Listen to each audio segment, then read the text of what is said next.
കേരളത്തിൽ ചാവേർ ആക്രമണം നടത്താൻ പദ്ധതിയിട്ട കേസിൽ കൊച്ചിയിലെ NIA കോടതി ഇന്ന് വിധി പറയും. പാലക്കാട് സ്വദേശി റിയാസ് അബൂബക്കറാണ് കേസിലെ ഏക പ്രതി. കേരളത്തിൽ നിന്ന് അഫ്ഗാനിൽ പോയി IS-ൽ ചേർന്ന അബ്ദുൾ റഷീദ് അബ്ദുള്ളയുടെ നിർദ്ദേശപ്രകാരമാണ് റിയാസ് ചാവേർ ആക്രമണത്തിന് പദ്ധതിയിട്ടത് എന്നാണ് NIA-യുടെ കണ്ടെത്തൽ.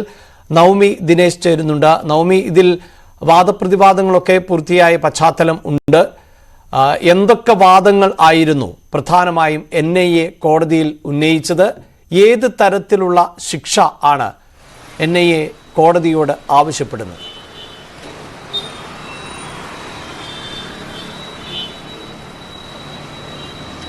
അഭിലാഷ്, കേരളത്തിൽ പ്രത്യേകിച്ച് കൊച്ചിയിലെ അടക്കം വിനോദസഞ്ചാര കേന്ദ്രങ്ങളിൽ സ്ഫോടനം, ചാവേർ ആക്രമണം നടത്താനായിരുന്നു റിയാസിന്റെ ലക്ഷ്യം. ഇതാണ് പിന്നീട് NIA പിടികൂടിയത്.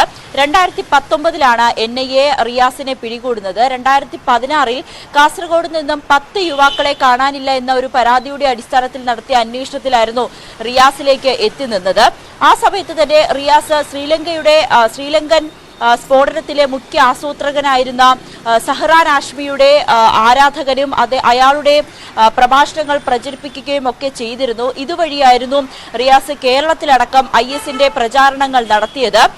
ഇത് പിന്നീട് ഇയാൾ കാസർഗോഡ് നിന്ന് തന്നെ IS-ലേക്ക് പോയ അഫ്ഗാനിസ്ഥാനിലേക്കും IS-ലേക്കും ഒക്കെ പോയ പലരുമായും റിയാസ് ആശയവിനിമയം നടത്തുകയും ഇവരുമായിട്ടുള്ള സംഭാഷണങ്ങളും ചാറ്റുകളും റിയാസിന്റെ ഫോണിൽ നിന്ന് കണ്ടെത്തുകയും ഒക്കെ ചെയ്തിരുന്നു. അതോടൊപ്പം തന്നെ റിയാസിന്റെ വീട്ടിൽ നിന്നും നടത്തിയ പരിശോധനയിലൊക്കെ റെയ്ഡിലടക്കം നിരവധി സ്ഫോടന വസ്തുക്കൾ ഉണ്ടാക്കുന്ന ചില വസ്തുക്കളുമൊക്കെ കണ്ടെത്തുകയും ചെയ്തിരുന്നു. ഇതിന്റെ അടിസ്ഥാനത്തിലായിരുന്നു NIA പിന്നീട് റിയാസിനെ അറസ്റ്റ് ചെയ്യുകയും കോടതി മുമ്പാകെ ഹാജരാക്കുകയും ഒക്കെ ചെയ്തത്. എന്തായാലും പ്രഥമ ദൃഷ്ട്യാ റിയാസിന് എതിരെ എല്ലാവിധത്തിലുള്ള തെളിവുകളും NIA ശേഖരിച്ചിട്ടുണ്ട്. അതിൽ ഏറ്റവും പ്രധാനം IS-ന് വേണ്ടി പ്രവർത്തിച്ചു, IS-ന് വേണ്ടിയിട്ടുള്ള പ്രചാരണങ്ങൾ സോഷ്യൽ മീഡിയയിലടക്കം കേരളത്തിൽ പല വിധത്തിലും പ്രചരിപ്പിച്ചിട്ടുണ്ട്. അതോടൊപ്പം തന്നെ ഇതിൽ പ്രധാനപ്പെട്ടത് അബ്ദുൾ റാഷിദ് അബ്ദുള്ള എന്നുള്ള ഒരു ആള് IS-ലേക്ക് പോയിരുന്നു. ഇയാൾ നിരന്തരം റിയാസുമായി ബന്ധപ്പെടുകയും ഇയാളുടെ നിർദ്ദേശത്തെ തുടർന്നാണ് കേരളത്തിൽ പലയിടങ്ങളിലും സ്ഫോടനം നടത്തുകയും ചാവേർ ആക്രമണം നടത്താനൊക്കെ ലക്ഷ്യപ്പെട്ടത്. ഇയാളുടെ നിർദ്ദേശത്തെ തുടർന്നായിരുന്നു റിയാസ് ഇത്തരത്തിലുള്ള പ്രവർത്തനങ്ങൾ നടത്താൻ ശ്രമിക്കുകയും ഒക്കെ ചെയ്തത്. ഇതിന്റെ അടിസ്ഥാനത്തിലാണ് എന്തായാലും റിയാസിനെ NIA പിടികൂടുന്നതും.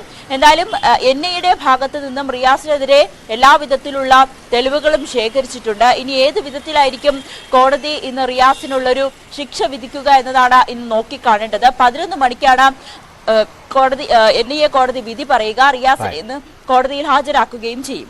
തീർച്ചയായും നവമി, ഇന്നത്തെ വാർത്താ ദിനത്തിലെ ഏറ്റവും പ്രധാനപ്പെട്ട ഡെവലപ്പ് ചെയ്യുന്ന ഒരു വാർത്ത തന്നെയായിരിക്കും അത്. എന്ത് ശിക്ഷയാണ് നൽകുക എന്നത് വളരെ പ്രധാനപ്പെട്ടതായി മാറും. ഈ ചാവേർ ആക്രമണങ്ങൾ അടക്കം കേരളത്തിൽ ആസൂത്രണം ചെയ്തിരുന്നു, അത് തടയാൻ സാധിച്ചു എന്നതാണ് ആശ്വാസകരമാകുന്ന ഒന്ന്. ഒരു സമയത്ത് IS ഉൾപ്പെടെയുള്ള തീവ്രവാദ സംഘടനകളിലേക്ക് വ്യാപകമായി യുവാക്കൾ അടക്കം റിക്രൂട്ട്മെന്റ് ചെയ്യപ്പെട്ടത് വാർത്തകളിൽ നിറഞ്ഞു നിന്ന ഒരു പശ്ചാത്തലമുണ്ട്. അതുകൊണ്ട് തന്നെ ഇങ്ങനെ ഈ ചാവേർ ആക്രമണങ്ങൾക്കൊക്കെ പദ്ധതിയിടുന്നവർക്കും എന്ത് ശിക്ഷയാണ് ലഭിക്കാൻ പോകുന്നത് എന്ന് നമുക്ക് അറിയാൻ സാധിക്കും.